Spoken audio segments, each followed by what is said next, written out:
On today's episode of the Harrison Vapnek Podcast, we're bringing on from ESPN senior writer Seth Wickersham to talk about his new book about the New England Patriots dynasty, about Tom Brady, Bill Belichick, Robert Kraft, and the whole 20 years covering the dynasty and then the afterwards of that. Talk about his time writing at ESPN, some of the best stories he's written, some of his stories covering Tom Brady and Bill Belichick, and a lot more. Also, Mizzou alum talk about his days at the University of Missouri. So a really great interview with Seth Wickersham starting right now.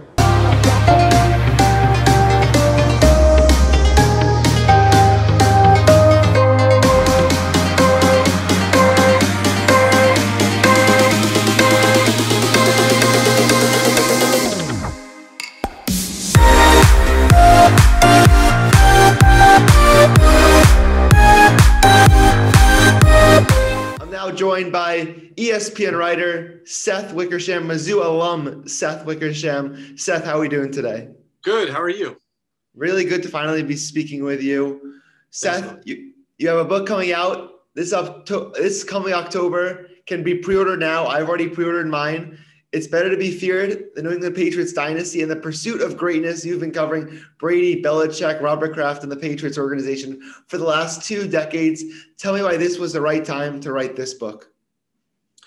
Well, the publisher approached me about doing it. And so I guess that was kind of the impetus of it. But, I've never done a book before. And, the 2 decades since I've been out of college and, been a professional journalist, have been the 2 decades that the Patriots have dominated the NFL and really, redefined what it means to have a dynastic run in professional football. And so, having been around, especially Brady and Belichick for a long time, I just felt like that, as much as that's been written about the Patriots and there's been some great work, I thought that there was still more to say and I felt like that I could do it. And so I appreciate you pre-ordering it and I'm really looking forward to October. Yeah. So there have been multiple books written about the Patriots dynasty over the last couple of years, really since the tail end of it. What can people expect to read that they really haven't heard already? There have been books written about them. There have been stories told. What makes your story so unique about it? Yeah. I mean, I just think that I take in my opinion, I think I take the deepest look that I can on, how their greatness was achieved and what the costs of it were. And, those are the 2 kind of preeminent themes that I think will run through it. What have been kind of the best moments of covering? Because you've been at all the big games, you've been covering the Patriots dynasty for the last 20 years. What are kind of the moments that stand out to you that really, as a journalist, kind of make you feel good? Kind of the parts that you'll remember for the rest of your life. Yeah, I mean, I would say the game that really stands out to me is the Super Bowl that ended, at the 1-yard line with the Malcolm Butler interception. The way the press box was at that stadium, it was mostly behind the end zone. And so my view was, we had a great view of that end zone. We were right there. And, I'll never forget when Russell Wilson threw the ball, it looked like it was going to be a touchdown. I mean, Lockett looked like he was open. And, you could only see the back of Butler's jersey as he jumped the route. And you couldn't even tell from our angle that he actually intercepted the pass until you saw the Patriots sideline go crazy. So that was a really cool play to witness, and to have that vantage point was really cool. And then, later that night, I was at Tom Brady's private Super Bowl party, and being around him in that moment where he was kind of experiencing this jubilant relief after 10 years of not winning a Super Bowl, to me, that was like it was a big moment. I asked this question to Ben Volen a few weeks ago. Because you've been reporting on Brady for the last couple of decades. What would you say your relationship is with him? And did you kind of have a sense to feel that he was on his way out with New England in his later years? Yeah, I mean, I think that for most of Brady's career and for most of my career, we've had a good relationship. He doesn't talk to quite as many people now as he used to. I think that Deflategate was a big kind of moment for him in terms of, a lot of, I think that I think there's a lot of walls that went up, during that time. And, you know, I think that in terms of him leaving New England, you know, I think it's pretty well documented, some of the issues that they had, the final couple of years there. But I think that, you know, until he actually did it, I think we were all a little surprised. I mean, you know, there were some great reporters who knew that, you know, who were reporting that he was on his, you know, that they would be shocked if he returned. And clearly, like, all of the signs were there. I mean, he put his house up on the market at the beginning of the season. He wasn't very happy that year.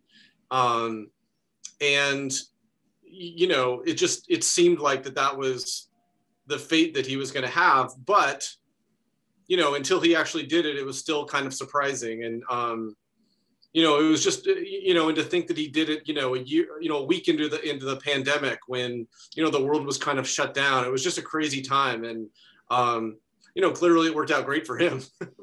I was definitely surprised, like, as much as I could be, because, you know, Tom Brady's the only quarterback I've ever seen in the New England Patriots growing up, and just, I couldn't imagine playing for another team. You mentioned Deflategate. What was the feel at the time from the Brady camp and kind of around that with the courtrooms and the suspensions? Because you were there for all of that. So what was the feel of Deflategate? Well, you know, his family was very angry about it and felt that it was you know, I think his dad called it Framegate. Yeah. And so I think that, you know, their feelings on it, you know, his dad once called into a radio show. I think it was in 2015, right before the season started, or right around the beginning of the season. And the host had been going on and on about what a cheater Brady was.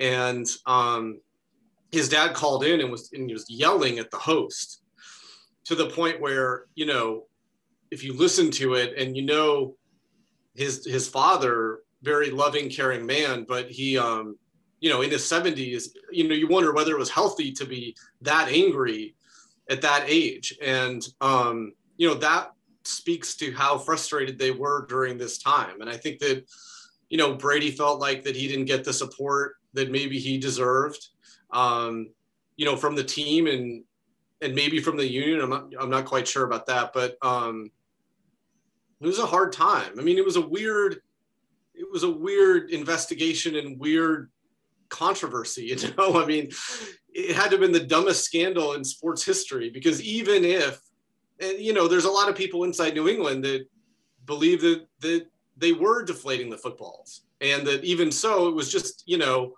a speeding ticket. But the way that it was sort of dealt with, both by the NFL, because, you know, Roger Goodell in 2007 had, you know, done a very expedient investigation when Spygate happened, and, you know, doled out punishment before he had even reviewed evidence.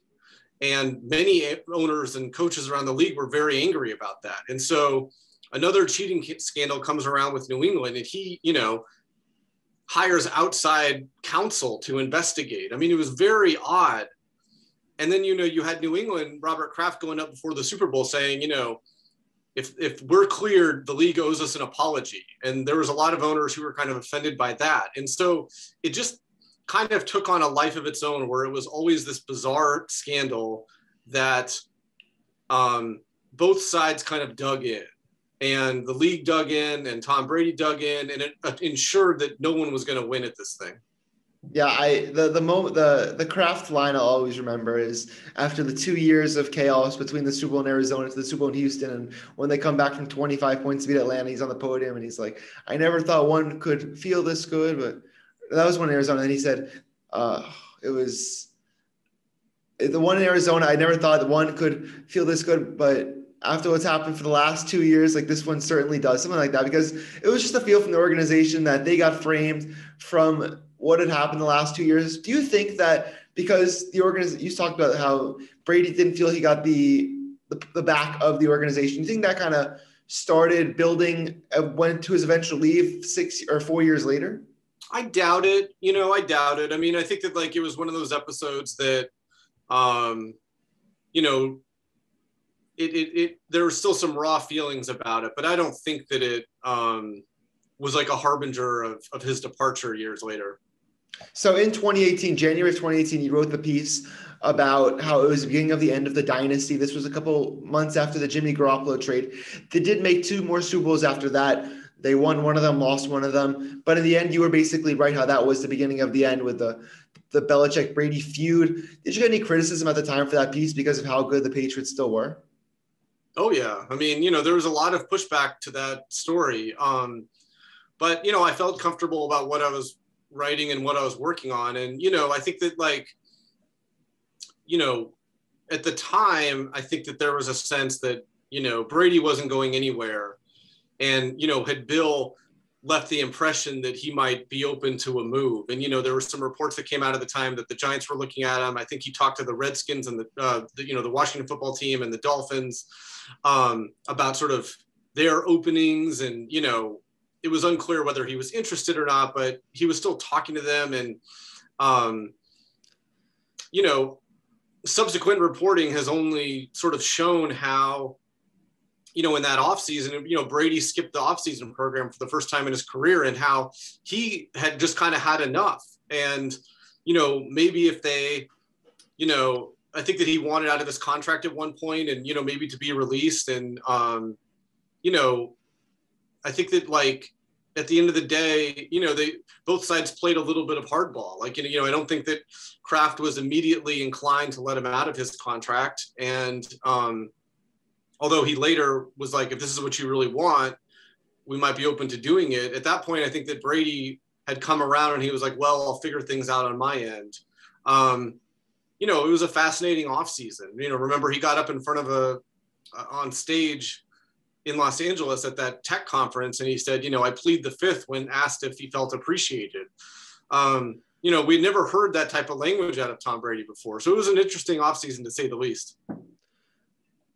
To what Belichick now, because they're coming off a 7-9 season, do you believe he has a motive now? Because we've seen how much he spent in free agency. There's rumors they're going to trade up in the draft for a quarterback. Do you think now there's a motive for Belichick to win without Brady? I mean, I'm sure that somewhere it's there, but Bill has a motive to win no matter what. And I don't think that changes. And if anything, I think, I just think that's just the way that he's wired. It's the way he's always been wired. But, I do think that there's a little bit extra there that, in his career as a head coach, 7 seasons without Tom Brady, one or two winning seasons out of them total. I'm sure that that's an extra motivation for sure. You talked to Brady after the Super Bowl. They had a great run. They were 7-5, won their last 4 regular season games, won 4 postseason games to win Brady's 7th. Was this one maybe more sweet for him because winning without Belichick, winning with this new organization in this difficult COVID year, was this kind of one of the better Super Bowl wins for him, you would say? Yeah, I'm sure that it meant a lot to him. I'm sure it did. I mean, I think that he wanted something different and to learn that there was a different way of winning. And, especially given how the year went. I mean, the Bucs were a good team all year. I don't think there was any doubt that they were going to be in the playoffs, but, making a Super Bowl run like they did, I think caught everyone by surprise. And it was really kind of a testament to the way that Brady and, I think he shares this trait with Belichick, but, there's very few people in NFL history who believe in the power and the potential of the next play and the next game quite like Tom Brady and Bill Belichick for that matter. But, Brady really, he's able to erase what happened the previous week, what happened on the previous series, the previous play so well. And it's really an amazing capacity that he has. How do you think in the next maybe 10, 15 years, the Brady-Belichick relationship's going to kind of end up? Because there's going to be, ceremonies at Gillette Stadium. They're going to probably build a statue of both of them in Patriot Place. There's going to have the Hall of Fame ceremonies, retired jerseys, banners.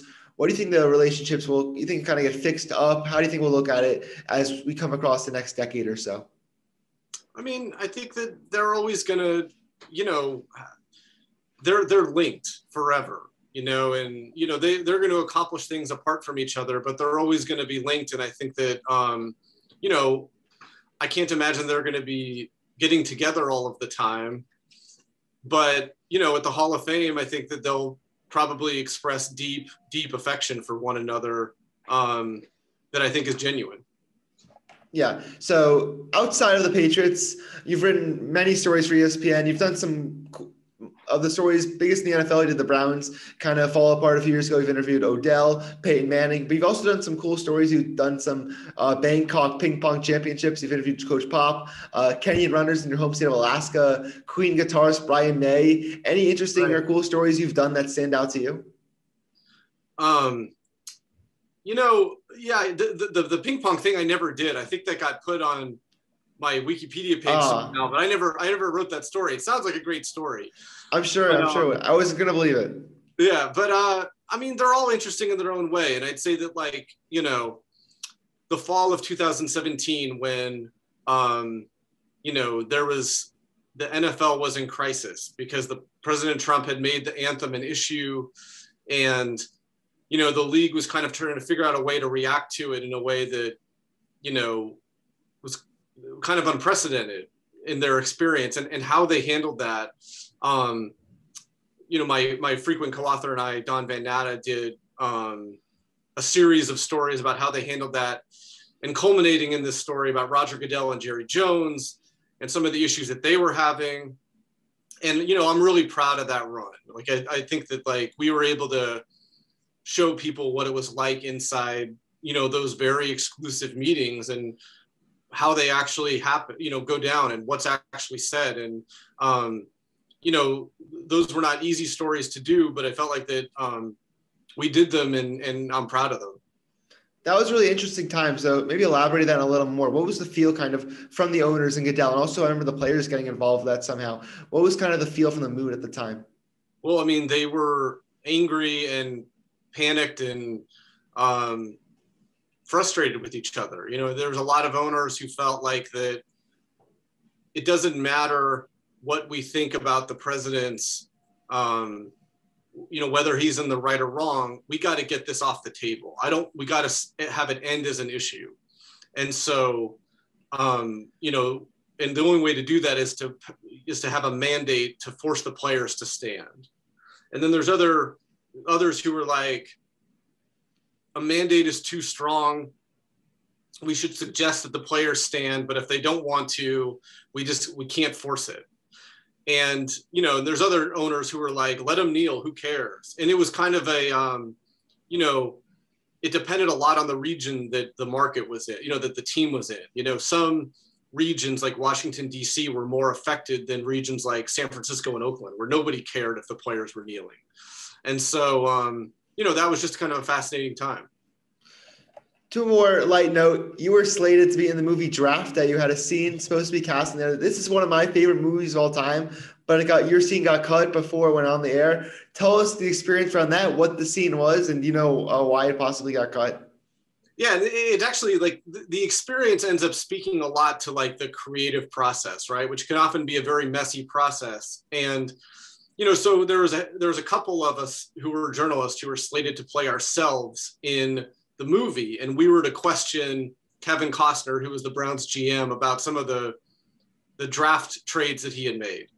And so we get to Cleveland, and we're in the Four Seasons Hotel, and we go to the set, and there's Jennifer Gardner and Kevin Costner and Dennis Leary and all these people and Chadwick Boseman, and then they cut the scene.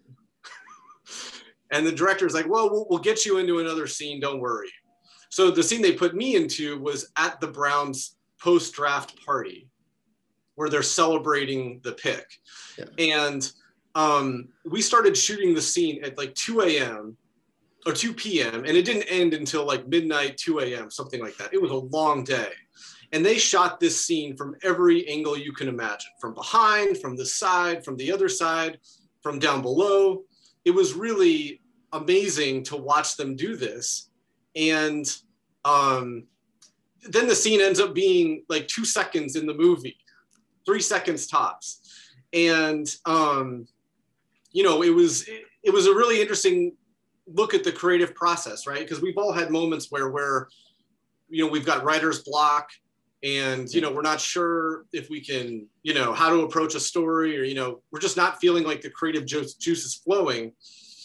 And, what I learned from that experience was, they had to capture the scene from every conceivable angle so that they could look at all of them and see what worked best to just, to showcase that particular moment.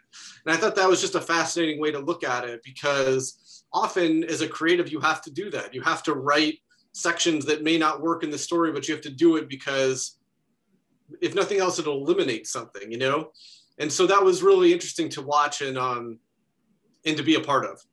Were you able to see yourself in that short 3-4 second clip? Yeah. If you blink, I'm gone, but yeah, I'm in there.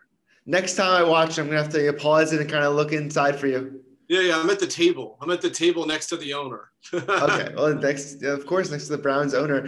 You're a Missouri alum, as I mentioned in the intro. You did work for the Man-Eater and the Missourian, which was the student-run newspaper and the local newspaper around here. Tell us about kind of your experiences at Missouri and how it built you as the journalist you are now. It was everything. And it was not only, I grew up in Alaska. So, going to a place like Missouri was obviously like a big cultural change for me. But, when I got there, I was like, I'm going to make the most that I can out of this experience, And so I was really ambitious. And especially my last year, I was really lucky because there was a bunch of people that I worked with who became, some of my very best friends who were, just as ambitious as I was.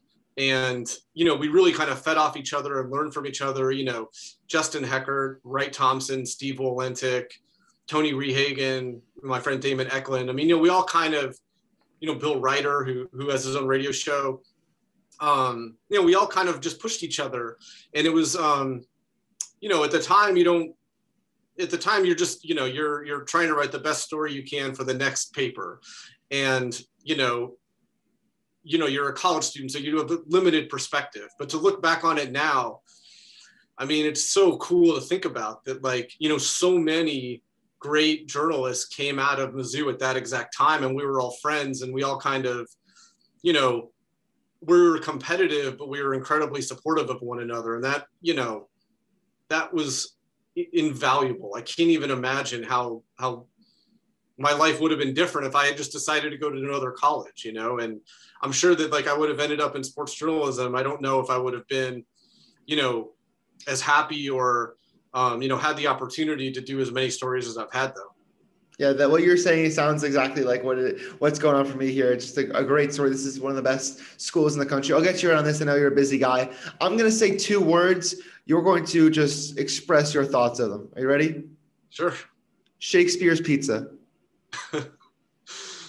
The GOAT. It's the greatest of all time. I've seen on your Twitter. I've seen pictures. I've seen don't you have the brick of the old Shakespeare's? I have it right here. Yeah. Tell me how much Shakespeare's means to you. Well, I love pizza, but I think that when you go to college, again, you don't appreciate the places that you go. That's part of it. And so there are certain places that are just steeped in nostalgia for me. Shakespeare's Pizza, the Heidelberg, Booch's, the Missourian Sports Desk. Those are places that, I spent a lot of my formative years, for better or for worse. And Shakespeare's is obviously the king of that. There was just, the fact that it was so close to the journalism school, it made it a little too accessible at times to grab a slice. Next, the Shakespeare's, the new one I promise is hopefully, I've only had the new one, but it is excellent. Next time you come to Columbia, we'll hit up a slice of Shakespeare's Pizza. How about that? Love that. All right. Big thank you to Seth Wickersham for coming on, talking all things Patriots dynasty, his journalism career, and pizza. Thank you. Thank you to Seth Wickersham for coming on, talking about his new book and covering the New England Patriots dynasty. Coming up next in the Harrison Vapnek Podcast, we're going to have Jonathan Jones of CBS Sports to talk about the NFL draft. So that's coming up in the next few days. So stay tuned for that and have a great day. And we'll see you next time on the Harrison Vapnek Podcast. See ya.